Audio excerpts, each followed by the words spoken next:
Assalamualaikum warahmatullahi wabarakatuh. Alhamdulillah anak-anakku semuanya, kita dapat melanjutkan pembelajaran kita, yaitu pembelajaran mata pelajaran ekonomi. Untuk pembelajaran kali ini kita akan membahas tentang bab koperasi.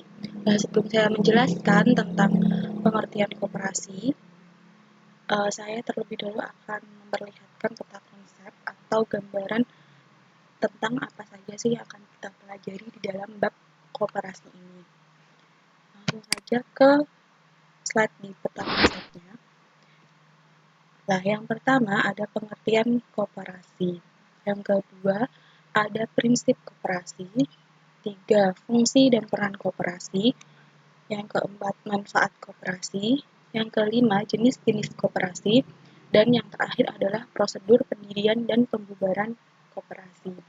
Ini adalah beberapa materi yang akan kita pelajari di dalam bab koperasi, tetapi untuk materi ini tidak akan saya bahas di dalam satu waktu, tetapi untuk hari ini kita hanya akan membahas tentang pengertian koperasi.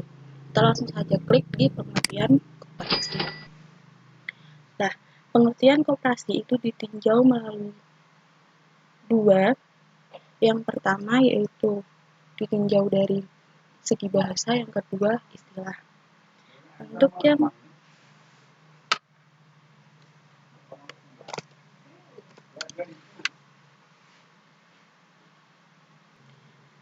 yang pertama yaitu dilihat dari segi bahasa. Jadi kata koperasi ini kalau ditinjau dari segi bahasa itu berasal dari bahasa Inggris. Yang pertama yaitu terdiri dari kata co yang artinya adalah bersama. Kemudian yang kedua adalah kata operation yang artinya adalah usaha. Jadi cooperation itu berarti melakukan usaha bersama. Itu pengertian koperasi ditinjau dari segi bahasa. Kemudian yang kedua dilihat dari segi istilah. Koperasi adalah usaha bersama dari sekelompok orang yang mempunyai kepentingan yang sama dengan tujuan untuk meningkatkan kesejahteraan anggotanya. Jadi koperasi adalah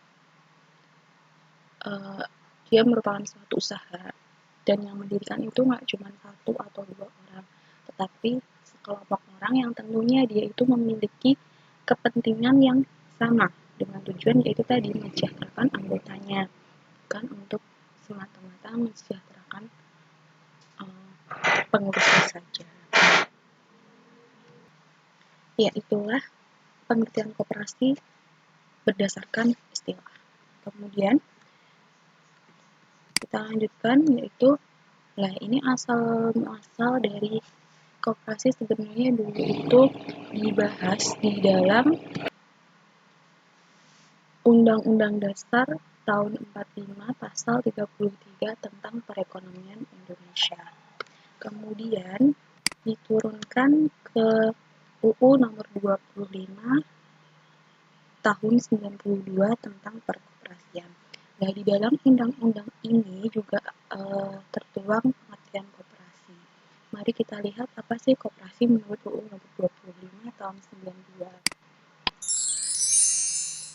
Nah, ini menurut UU nomor 25 tahun 92, koperasi adalah badan usaha yang beranggotakan orang seorang atau badan hukum koperasi dengan melandaskan kegiatannya berdasarkan prinsip koperasi sekaligus sebagai gerakan ekonomi rakyat yang berdasar asas kekeluargaan. Ini pengertian koperasi menurut UU nomor 25 tahun 92. Dan di dalam pengertian ini ada beberapa hal yang harus kita garis bawahi. Yang pertama yaitu prinsip koperasi. Untuk prinsip koperasi ini akan kita pelajari di pembelajaran berikutnya. Kemudian hal yang kedua adalah yang perlu kita garis bawahi, gerakan ekonomi rakyat. Maksudnya apa? Koperasi sebagai gerakan ekonomi rakyat, misalnya kalian pasti sering mendengar tentang KUD. Apa itu KUD? KUD itu adalah koperasi unit desa, di mana koperasi itu anggotanya adalah misalnya para petani ada di desa tertentu. Jadi secara tidak langsung maupun secara langsung, koperasi itu akan membantu para petani dan peternak tersebut. Oleh karena itulah koperasi sebagai gerakan ekonomi rakyat. Nah, yang ketiga adalah asas kekeluargaan. Nah, koperasi ini berasaskan kekeluargaan karena koperasi itu didirikan bukan hanya semata-mata untuk mencari keuntungan saja, tetapi untuk mensejahterakan anggotanya. Jadi kalau misalkan tadi KUD anggotanya adalah petani, maka tujuan utamanya yaitu mensejahterakan para petani tadi. Itu. Materi hari ini cukup sampai di sini, dan di slide selanjutnya ini ada tugas yang harus kalian kerjakan. Ada 5 soal yang harus kalian kerjakan, dan di bawah ini ada ketentuan cara mengerjakan tugas dan akhir pengumpulan tugas kapan. Silahkan dibaca. Jadi selamat mengerjakan dan semoga kalian tidak ada kesulitan dalam mengerjakan soal ini. Kurang lebihnya saya mohon maaf dan sampai jumpa di pembelajaran berikutnya. Kurang lebih. Assalamualaikum warahmatullahi wabarakatuh.